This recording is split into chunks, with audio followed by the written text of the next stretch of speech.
pero es que tampoco cumplen con aquellos centros educativos donde son competentes como los institutos, bachilleratos, escuelas oficiales de idiomas, formación profesional y conservatorios. Y le explico por qué. En muchos de estos centros se han aumentado las instalaciones, se han incrementado las clases y ahí tenemos más dependencias y en muchos casos nos encontramos con el personal estructural de limpieza que es el mismo y trabajan las mismas horas que antes de la pandemia.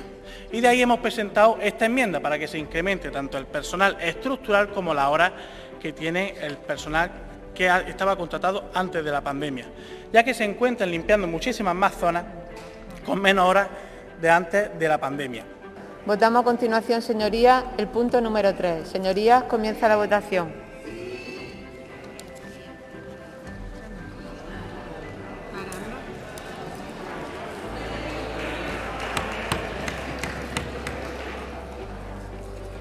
Han sido 101 votos a favor, ningún voto en contra, ninguna abstención. Queda aprobado el punto número 3. Señorías, se levanta la sesión.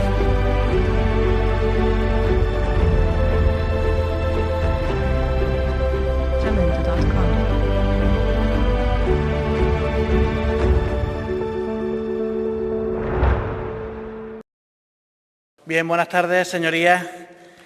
La PNL que debatimos en este siguiente punto la consideramos justa, la consideramos razonable y evidentemente la vamos a apoyar desde nuestro grupo parlamentario, ya que hace un año nuestra formación política presentó estas propuestas en los diferentes ayuntamientos andaluces, en las diputaciones y aquí también nuestra compañera Ana Naranjo trajo numerosas iniciativas. Pero actualmente con este problema estamos viviendo actualmente el Día de la Marmota, que a mí me recuerda a esa película de Bill Murray, donde interpreta a un personaje llamado Phil Connors, que es un meteorólogo y que va a cubrir esta famosa efeméride. Queda atrapado en un ciclo del tiempo y vive día tras día esta problemática. Phil, tras intentar suicidarse en numerosas ocasiones, evalúa su vida y establece una serie de prioridades respecto a la misma. Pues esta PNL nos trae lo mismo, al Día de la Marmota, y nos convierte en Phil Connors, donde estamos viviendo exactamente algo que ocurría hace un año. Y es que hace un año aquí en el Parlamento de Andalucía estuvimos hablando y decíamos que los ayuntamientos eran sinónimos de solidaridad, donde estaban al pie del cañón trabajando día tras día para luchar contra la pandemia, donde con pocos medios estaban haciendo un esfuerzo titánico y donde pedían a gritos ayuda para mejorar y ampliar la limpieza y la desinfección. Pero el Gobierno andaluz le dio una puñalada y le negaron esta subvención a pesar de los muchos gastos que tuvieron en cuanto a compra de gel, dispensadores, adecuación de espacios, elaboración de itinerarios, elaboración de cartelería y también la difusión de las medidas, que como bien ha dicho la señora Pérez, ascendía a una cantidad superior a los 200 millones de euros. Ahora se subirá aquí el señor Caracuel o el señor Moreno y harán un análisis totalmente sesgado, donde evidentemente también sus concejales en sus diferentes municipios le pidieron en tiempo y forma que por favor asumieran esos cargos. Pero bueno, que el Gobierno de la Junta de Andalucía ignore a los ayuntamientos, ignore a la población o que le impida a los pueblos desarrollar políticas para disminuir el paro, para mejorar la vida de los andaluces y andaluzas, pues no es nuevo. No es nuevo que le ponga el Gobierno andaluz a los ayuntamientos palos en las ruedas. Y es que no es el único ataque que ha hecho PP, Ciudadanos, bajo el amparo de Vox, a la administración más cercana de la ciudadanía. Echando la vista atrás, recordemos el recorte de 113 millones de euros en el Plan Aire, donde en provincias donde el paro es muy grave, como es la provincia de Cádiz, recortaron 14 millones de euros en políticas de empleo. Desde nuestra formación, nuestro compañero Guzmán le trasladó la propuesta de aumentar la partida del Plan Aire en 500 millones de euros. Ustedes ignoraron otra vez más a los ayuntamientos. Pero ahí no se quedaron. Desde el Grupo Parlamentario Ciudadanos nos trajeron una proposición no de ley para criticar a las personas que se habían saltado el protocolo de vacunación, al cual evidentemente pedimos y nosotros también asumimos que hay que vigilar y hay que controlar a las personas que se saltan el control de vacunación.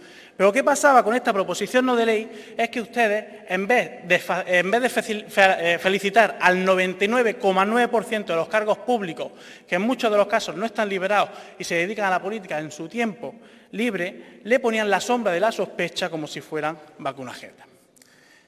Recorte en el plan aire, la desconfianza que generó su proposición no de ley en cuanto a los vacunajetas, unido a su negativa a contribuir a los ayuntamientos en cuanto a la limpieza y la desinfección en septiembre de 2020, hace que este año volvamos a ver y a vivir el Día de la Marmota.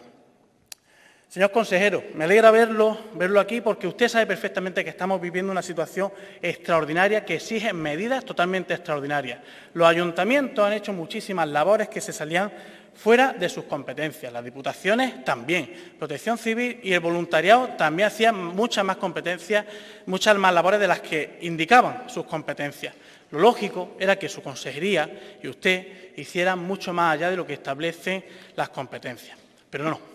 Su consejería se ha caracterizado por la inacción desde el inicio de la pandemia y han dejado a los ayuntamientos, sobre todo a los pequeños y con pocos recursos, en la estacada. Y es totalmente incomprensible, señor consejero, en cuanto a nivel ético, responsabilidad política y responsabilidad legislativa. Y es cierto que lo que se dice en cuanto a la Ley de Autonomía Local de Andalucía, es cierto que los competentes en cuanto a la conservación, mantenimiento y vigilancia de los centros educativos de segundo ciclo de infantil, de primaria y de educación especial son los ayuntamientos. Pero eso es una situación totalmente ordinaria. Y es que, como he dicho anteriormente, la situación que vivimos actualmente es una situación totalmente extraordinaria. Y el artículo 25 de la LAULA dice explícitamente que en el caso de que la Comunidad Autónoma de Andalucía asigne a las entidades locales servicios o funciones que entrañen nuevos gastos, como ocurre ahora, o la ampliación de los ya existentes, como también ocurre ahora, acordará simultáneamente la dotación de los recursos económicos para hacer frente a las nuevas cargas financieras.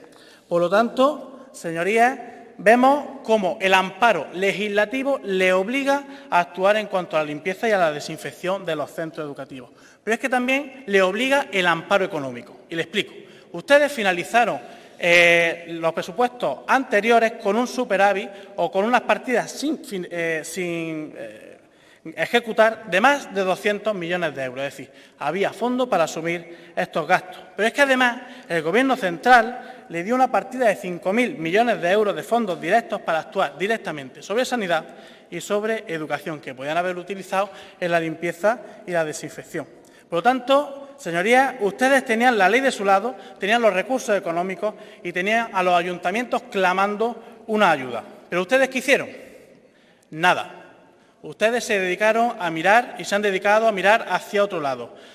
En lugar de mirar a los ayuntamientos, han mirado continuamente a las casas de apuestas y a las tragaperras. En lugar de mirar a la población vulnerable, se han dedicado a mirar a las clases pudientes y a bonificarlas fiscalmente con sus propuestas económicas. Ustedes no cumplen con la obligación, ya le hemos dicho el artículo 25 de la LAULA, pero es que tampoco cumplen con aquellos centros educativos donde son competentes como los institutos, bachilleratos, escuelas oficiales de idiomas, formación profesional y conservatorios. Y le explico por qué. En muchos de estos centros se han aumentado las instalaciones, se han incrementado las clases y ahí tenemos más dependencias y en muchos casos nos encontramos con el personal estructural de limpieza que es el mismo y trabajan las mismas horas que antes de la pandemia. Y de ahí hemos presentado esta enmienda para que se incremente tanto el personal estructural como las horas que tiene el personal que estaba contratado antes de la pandemia, ya que se encuentran limpiando muchísimas más zonas con menos horas de antes de la pandemia. Y queríamos decirle también al señor Mortó que lo que ocurre actualmente con esta circunstancia no es un desastre del Estado de la Autonomía. Lo que ocurre es que el desastre no es el Estado de la Autonomía, sino el desastre es el Gobierno andaluz, al cual ustedes no solamente lo han colocado en San Telmo, sino que lo apoyan día a día en las propuestas que ellos traen. Así que hágaselo mirar, porque la culpa no es del Estado de la Autonomía, sino de la gestión del Gobierno andaluz. Señorías, mucho me temo que no cambiará la ida de la Consejería de Educación en este sentido y volverá a dejar a los ayuntamientos en la estacada. Y más viendo las palabras del consejero ayer, que decía que los ayuntamientos debían decirle a las empresas que pusieran más personal, que ellos ya lo habían hecho. Señor consejero, no hay que decirle a las empresas que pongan más personal, hay que exigirle a las empresas que pongan más personal, que le den más horas al conjunto de la plantilla y que cumplan con las obligaciones que ustedes tienen que velar para que se lleven a cabo. Y nosotros nos preguntamos, ¿cambiarán y colaborará el Gobierno andaluz con los ayuntamientos en la limpieza y la desinfección o los dejarán otra vez en la estacada? ¿Recapacitarán y despertarán o seguirán viviendo en el Día de la Marmota como Phil Connor? Esperemos que por lo menos, como Phil Connors, ustedes evalúen su vida y sobre todo establezcan las prioridades, al cual nosotros le estamos diciendo que entre sus prioridades establezcan la ayuda a los consistorios, porque son la administración más cercana a la ciudadanía y la que resuelven los problemas de su día a día. Muchas gracias.